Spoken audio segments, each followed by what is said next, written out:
Dynamic Success the Junior College. Enter to win. Masters in MPC and BPC. अस्सलाम वालेकुम नाज़रीन, आए नज़र हैं आज की खुसूसी खबर पर। आज की हमारी ये खबर हमारे देश के संगीत की दुनिया के बेताज बादशाह मोहम्मद रफ़ी साहब को लेकर। मोहम्मद रफ़ी साहब की आज 40वीं बरसी है। आज इस बरसी के मौके पर सच न्यूज़ ने एक खुसूसी रिपोर्ट बनाई है मोहम्मद रफ़ी साहब को लेकर। जाने वाले कभी नहीं आते, जाने वालों की याद आती है। ये ज़िंदगी के मेले दुनिया में कम ना होंगे, अफसोस हम ना होंगे। आदमी मुसाफिर है, आता है जाता है। 31 जुलाई मोहम्मद रफ़ी साहब की बरसी के मौके पर सच न्यूज़ की खास पेशकश। आवाज़ की दुनिया के बेताज बादशाह मोहम्मद रफ़ी को गुलकारी का शौक एक फ़कीर से मिला था। पंजाब के कोतल सुल्तान सिंह गांव में 24 दिसंबर 1924 को एक मिडिल क्लास मुस्लिम फैमिली में पैदा हुए मोहम्मद रफ़ी साहब एक फ़कीर के नगमों को सुना करते थे, जिससे उनको दिल में मौसीकी का लगाव पैदा हो गया। मोहम्मद रफ़ी साहब के बड़े भाई मोहम्मद हमीद साहब ने मोहम्मद रफ़ी साहब के दिल में म्यूज़िक के शौक़ को देख लिया था और इन्हें इस राह पर आगे बढ़ाने में उनकी हौसला अफजाई की। जैसा कि नाज़रीन, आज के इस दौर में जो है कोई भी भाई का साथ नहीं देता है। अगर भाई को शौक़ हो तो दूसरा भाई डरा कर उसको खामोश कर देता है। पता नहीं एक भाई की तरक्की से देखकर आज के इस दौर में क्यों दूसरा भाई चलता है, लेकिन वो दौर अलग था। वहाँ पर जो है एक भाई के शौक़ को देखकर दूसरे भाई ने हिम्मत अफजाई की और अपने भाई को आगे बढ़ाया। तो बहरहाल आइए नाज़रीन बढ़ते हैं आज की इस खबर की ओर। लाहौर में मोहम्मद रफ़ी साहब ने मौसीकी की तालीम उस्ताद अब्दुल वाहिद खान से लेने लगे और साथ ही उन्होंने बड़े गुलाम अली खान से क्लासिक संगीत भी सीखना शुरू किया था। एक बार हमीद रफ़ी को लेकर KL सहगल म्यूजिकल प्रोग्राम में गए, लेकिन लाइट बंद होने की वजह से KL सहगल ने गाने से इनकार कर दिया। हमीद साहब ने प्रोग्राम के ऑर्गेनाइजर से रिक्वेस्ट की कि वो उनके भाई को प्रोग्राम में गाने का मौका दें। ऑर्गेनाइजर के राजी होने पर रफ़ी ने पहली बार 13 साल की उम्र में अपना पहला नगमा स्टेज पर पेश किया था।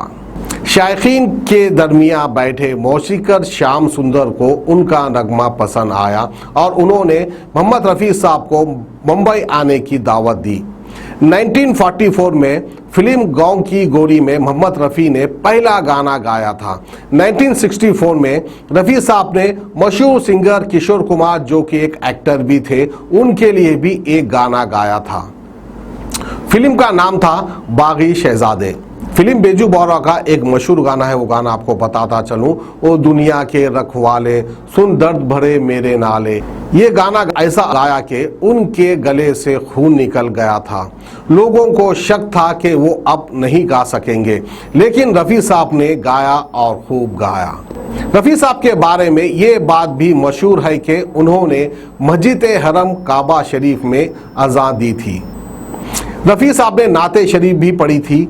ख्वाली भजन के अलावा हर तरह के गीत गाने में उनका कोई सानी नहीं था। जब रफ़ी साहब का इंतकाल हुआ तो शम्मी कपूर ने कहा था कि आज उनकी आवाज़ उनसे जुदा हो गई, क्योंकि शम्मी कपूर साहब के तकरीबन गाने मोहम्मद रफ़ी साहब ने गाए। और वहीं पर राजेंद्र कुमार हमेशा ये चाहते थे कि उनकी फिल्मों में सिर्फ रफ़ी साहब ही गाना गाए, जो कि राजेंद्र कुमार उस वक्त के सुपरस्टार भी थे। वहीं पर राजेश खन्ना के तकरीबन गाने किशोर कुमार ने गाए हैं, ताहम कुछ गाने रफ़ी साहब ने भी गाए हैं। भारत भूषण से लेकर ऋषि की फिल्मों में रफ़ी साहब ने गाने गाए जो हिट हुए। तकरीबन 40 साल के कैरियर में मोहम्मद रफ़ी ने नौशाद से लेकर 26,000 से ज्यादा फिल्मी गाने गाए। उन्होंने हिंदी के अलावा तकरीबन हिंदुस्तान की 15 जुबानों में गीत गाए। मोहम्मद रफ़ी साहब को 4 फिल्म फेयर अवार्ड से नवाजा गया था। नेशनल अवार्ड और पद्मश्री से भी नवाजा गया था। मोहम्मद रफ़ी साहब 31 जुलाई 1980 को इस दुनिया से अलविदा कहा। रफ़ी साहब ने 30 जुलाई 1980 को धर्मेंद्र की फिल्म आस पास के लिए गाना रिकॉर्ड करवाया। तू कहीं आस पास है मेरे दोस्त, ये गाना रफ़ी साहब का आखिरी गीत साबित हुआ। रफ़ी साहब को गुजरे 40 साल से ज्यादा का अरसा हो गया, लेकिन आज भी म्यूजिक के चाहने वालों के दिलों में रफ़ी साहब अपने नगमों की वजह से हमेशा जिंदा रहेंगे। तुम मुझे यूं भुला ना पाओगे, ये भी काफ़ी मशहूर गाना था मोहम्मद रफ़ी साहब का।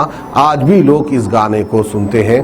तो बहरहाल आज जो है मोहम्मद रफ़ी साहब की बरसी है, बरसी का दिन है। उनके हक़ में दुआ करें कि अल्लाह उन्हें जन्नत में अच्छे से अच्छा मुकाम दे और उनके हक़ में बेहतर से बेहतर दुआ कीजिए, क्योंकि मोहम्मद रफ़ी साहब बहुत ही नेक दिल और साफ दिल इंसान थे, दीनदार इंसान थे। तो ये थी हमारी आज की खुसूसी खबर मोहम्मद रफ़ी साहब को लेकर। हमें दीजिए इजाज़त, खुदा हाफिज़। A1 टाउनशिप की एक और नई पेशकश। जहांगीर पीर दरगाह से 2 किलोमीटर पहले मल्टीनेशनल कंपनीज के करीब, जो कि बिल्कुल आबादी से लगा हुआ, बेंगलोर हाईवे से सिर्फ 5.5 किलोमीटर, बीटी रोड से लगा हुआ, तमाम डेवलपमेंट के साथ 5,50,000 में 100 गज का प्लॉट। A1 टाउनशिप में आपका ये छोटा सा इन्वेस्टमेंट आपका और आपके बच्चों का मुस्तकबिल बदल सकता है। आज ही तशरीफ लाएं और A1 टाउनशिप के इस प्रोजेक्ट से फायदा उठाएं। Office at pillar number 235 opposite fisheries department, Rajendra Nagar,